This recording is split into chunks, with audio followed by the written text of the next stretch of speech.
বন্ধুরা ভাবুন তো একটি সাধারণ দেখতে ট্রাক যেটা রাস্তা দিয়ে একদম স্বাভাবিকভাবে চলাফেরা করছে, কিন্তু সেই ট্রাকের ভেতরে লুকিয়ে আছে একটি আন্তঃমহাদেশীয় ব্যালিস্টিক মিসাইল। জি বন্ধুরা, ঠিকই শুনেছেন, এটি হচ্ছে ICBM বা ইন্টারকন্টিনেন্টাল ব্যালিস্টিক মিসাইল। ইরান থেকে আমেরিকার দূরত্ব প্রায় 11,000 কিলোমিটার, কিন্তু এই ব্যালিস্টিক মিসাইলের রেঞ্জ 10 থেকে 15,000 কিলোমিটার। তার মানে ইরান এখন চাইলেই আমেরিকার মূল ভূখণ্ডে আক্রমণ করতে পারবে।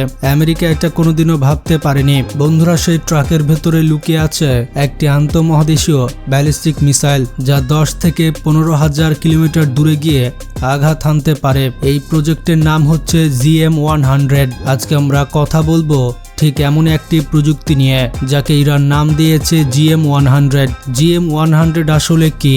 বাইরের দুনিয়ার কাছে GM-100 পরিচিত একটি স্পেস লঞ্চ ভেহিকল হিসেবে, মানে স্যাটেলাইট মহাকাশে পাঠানোর জন্য এটি ব্যবহার করা হয়। কিন্তু এর ভেতরের প্রযুক্তি এমনভাবে ডিজাইন করা হয়েছে যে খুব সামান্য পরিবর্তনেই এটি একটি পূর্ণাঙ্গ ইন্টারকন্টিনেন্টাল ব্যালিস্টিক মিসাইলে রূপ নিতে পারে। এটা এই প্রযুক্তিকে করে তুলেছে ইরানের কাছে এতটা গুরুত্বপূর্ণ। এটা দিয়ে ইরান দুটা কাজ করতে পারবে। ইরান তাদের স্যাটেলাইটগুলো মহাকাশে পাঠাতে পারবে এবং চাইলে এর ভেতরে ওয়ারহেড বসিয়ে এটিকে ICBM করতে পারবে। আপনারা একবার চিন্তা করুন, ইরানের কাছে কি প্রযুক্তি আছে। তারা এমন প্রজেক্টে কাজ করছে যেটা আমেরিকাও কখনো চিন্তা করেনি। ইরানের আগে লক্ষ্য ছিল বড় বড় মিসাইল বানানো, কিন্তু ইরান তাদের চিন্তা এখন পুরো পরিবর্তন করে ফেলেছে। এখন লক্ষ্য হচ্ছে ছোট, হালকা কিন্তু অত্যন্ত কার্যকর মিসাইল তৈরি করা। কারণ বাস্তব যুদ্ধক্ষেত্রে সবথেকে গুরুত্বপূর্ণ হচ্ছে বেঁচে থাকা এবং পাল্টা আঘাত করার ক্ষমতা। GM-100 মিসাইলের সবথেকে বড় সুবিধা হচ্ছে এটি সাধারণ ট্রাকেই বহন করা যায়। ভাবুন, শত শত ট্রাক দেশের বিভিন্ন জায়গায় ছড়িয়ে আছে। কোনটাতে আসল মিসাইল আর কোনটা শুধু ফাঁকা, তা শত্রুপক্ষের পক্ষে বোঝা প্রায় অসম্ভব। আর এতে করে একসাথে সব ধ্বংস করার সুযোগ থাকে না।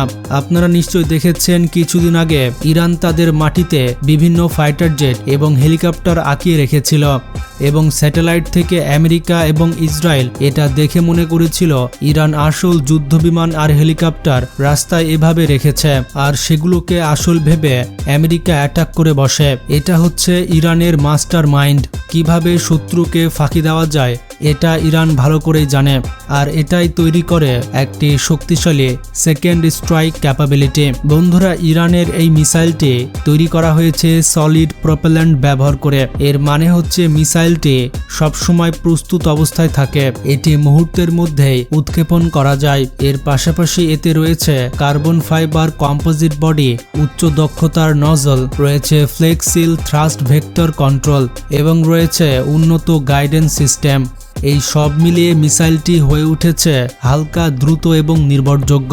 বন্ধুরা, একটা বড় মিসাইল বানানো যতটা সহজ, একটা ছোট কিন্তু সমান শক্তিশালী মিসাইল বানানো তার চেয়ে অনেক বেশি কঠিন। কারণ এখানে প্রতিটি গ্রাম ওজন গুরুত্বপূর্ণ, প্রতিটি অংশকে হতে হয় নিখুঁত। এই কারণেই GM-100 মতো এরকম মিসাইল তৈরি করা শুধুমাত্র ইরানের পক্ষেই সম্ভব। কারণ ইরান কম বাজেটে অনেক বড় বড় অস্ত্র তৈরি করে।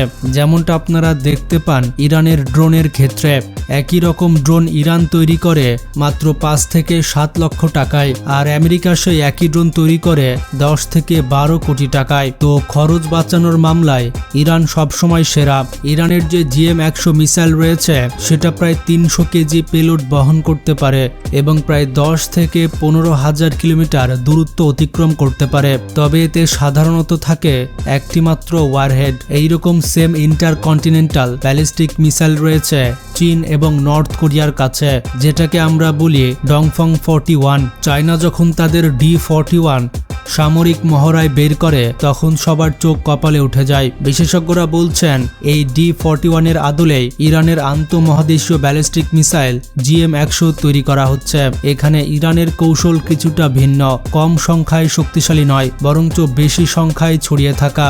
এখন আসি সব থেকে গুরুত্বপূর্ণ প্রশ্নে, এই মিসাইল কতটা নির্ভুল? যদি পারমাণবিক অস্ত্র হিসেবে ব্যবহার করা হয় তাহলে কয়েক কিলোমিটার ত্রুটি যথেষ্ট, কারণ লক্ষ্য থাকে বড় শহর বা শিল্প এলাকা। কিন্তু যদি প্রচলিত অস্ত্র হিসেবে ব্যবহার করতে হয় তাহলে দরকার অত্যন্ত নির্ভুল আঘাত, আর সেই নির্ভুলতা আনতে গেলে মিসাইলের ভেতরে অতিরিক্ত প্রযুক্তি যোগ করতে হয়, যা মিসাইলে আরো বেশি ওজন বাড়িয়ে দেয় এবং বিস্ফোরকের পরিমাণ কমিয়ে দেয়। মজার ব্যাপারটি হচ্ছে ইরানের GM-100-তে ব্যবহার করা হয়েছে একটি অত্যাধুনিক সিস্টেম জেমস। এই সিস্টেম মিসাইলের শক্তি ও গতিপথ রিয়াল টাইমে নিয়ন্ত্রণ করে। এর ফলে আগের মতো ভারী সিস্টেমের দরকার হয় না এবং পুরো মিসাইল আরও কার্যকর হয়ে ওঠে। দেখুন বন্ধুরা, বর্তমান বিশ্ব রাজনীতিতে এইরকম মিসাইল অনেক গুরুত্বপূর্ণ, কারণ যদি একটি দেশ একসাথে অনেকগুলো এমন মিসাইল মোতায়েন করতে পারে তাহলে সেটি নিশ্চিতভাবে ফার্স্ট স্ট্রাইক এবং সেকেন্ড স্ট্রাইক দুটোই সক্ষমতা অর্জন করতে পারে। বন্ধুরা, ইরান এই মিসাইলটি লঞ্চ করার জন্য 100টি লঞ্চারের মধ্যে মাত্র 10টিতে আসল ওয়ারহেড রেখেছে, বাকি 90টি শুধুমাত্র বিভ্রান্ত করার জন্য। এখন শত্রুপক্ষের কাজটা কতটা কঠিন হয়ে যায় ভাবুন একবার। শত্রু বুঝতেই পারবে না আপনি কোন লঞ্চার থেকে এটি উৎক্ষেপণ করতে যাচ্ছেন। এটাই হচ্ছে আধুনিক যুদ্ধের বাস্তবতা।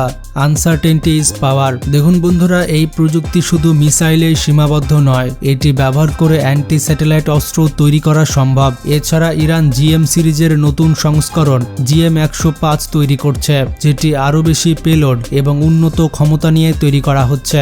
বন্ধুরা, যখন কোল্ড ওয়ার চলছিল তখন কোল্ড ওয়ার যুদ্ধের শেষের দিকে যুক্তরাষ্ট্র এবং সোভিয়েত ইউনিয়নও বড় মিসাইল তৈরির পর তাদের লক্ষ্য স্থির করেছিল মিসাইল ছোট হবে কিন্তু বোমা অনেক বেশি থাকবে, কারণ একবার এই ধরনের ছোট মিসাইল তৈরি হয়ে গেলে সেগুলো উৎপাদন এবং মোতায়েন করা অনেক সহজ হয়ে যায়। ইরানের ক্ষেত্রেও ঠিক একই চিন্তা কাজ করছে। তারা চেয়েছে এমন একটি ছোট আকারের ইন্টারকন্টিনেন্টাল ব্যালিস্টিক মিসাইল তৈরি করতে যেটি সহজেই ধ্বংস করা কঠিন এবং যুদ্ধ পরিস্থিতিতে দীর্ঘস্থায়ীভাবে টিকে থাকতে পারে। এই মিসাইলের ছোট আকারের একটি বড় সুবিধা হচ্ছে এটি সাধারণ ট্রাকেই বহন করা যায়, যেগুলো বাইরে থেকে দেখতে পুরোপুরি সাধারণ বেসামরিক ট্রাকের মতো, যার ফলে যুদ্ধ পরিস্থিতিতে এই ধরনের অনেকগুলো লঞ্চার দেশের বিভিন্ন অঞ্চলে ছড়িয়ে দেওয়া সম্ভব হয়। এতে করে একসাথে সব ধ্বংস হয়ে যাওয়ার ঝুঁকি একেবারেই কমে যায়। মানে সব ডিম এক ঝুড়িতে না রাখার কৌশল। ডিমগুলো যত বেশি ঝুড়িতে রাখবে ডিম নষ্ট হওয়ার সম্ভাবনা তত কমবে। বন্ধুরা, পার্থক্যটা হচ্ছে যেখানে যুক্তরাষ্ট্রের সেন্টিয়াল ICBM এর প্রতিটি ইউনিটে খরচ হয়ে থাকে কোটি কোটি ডলার, সেখানে GM-100 এর ডিজাইন করা হয়েছে কম খরচে বেশি সংখ্যায় উৎপাদনের লক্ষ্য নিয়ে। বন্ধুরা, এই মিসাইলটির 3টি ধাপ বা স্টেজ রয়েছে এবং প্রতিটি স্টেজে ব্যবহৃত হয়েছে কার্বন কম্পোজিট দিয়ে তৈরি বড় এক্সস্ট নজেল। প্রতিটি নজেলে রয়েছে ফ্লেক্সিল থ্রাস্ট ভেক্টর কন্ট্রোল সিস্টেম, যা ইলেকট্রোমেকানিক্যাল অ্যাকচুয়েটর হিসেবে কাজ করে। এর বিশেষত্ব হচ্ছে এতে কোনো ঝুঁকিপূর্ণ তরল জ্বালানি বা রক্ষণাবেক্ষণ নির্ভর সিস্টেমের প্রয়োজন হয় না। প্রতিটি motor Casio carbon fibre composite দিয়ে তৈরি, যা একদিকে ওজন কমায় অন্যদিকে দক্ষতা বাড়ায়। প্রথম স্টেজে তরল জ্বালানি হট থ্রাস্টার ব্যবহার না করে ছোট ত্রিভুজাকৃতির ফিন ব্যবহার করা হয়েছে, যা মিসাইলটিকে স্থিতিশীল রাখতে সাহায্য করে। প্রথম স্টেজ শেষ হওয়ার পর সেটি বিচ্ছিন্ন হয়ে যায়। এরপর দ্বিতীয় স্টেজ প্রায় শূন্য বায়ুচাপে বা ভ্যাকুয়ামের কাছাকাছি পরিবেশে কাজ শুরু করে।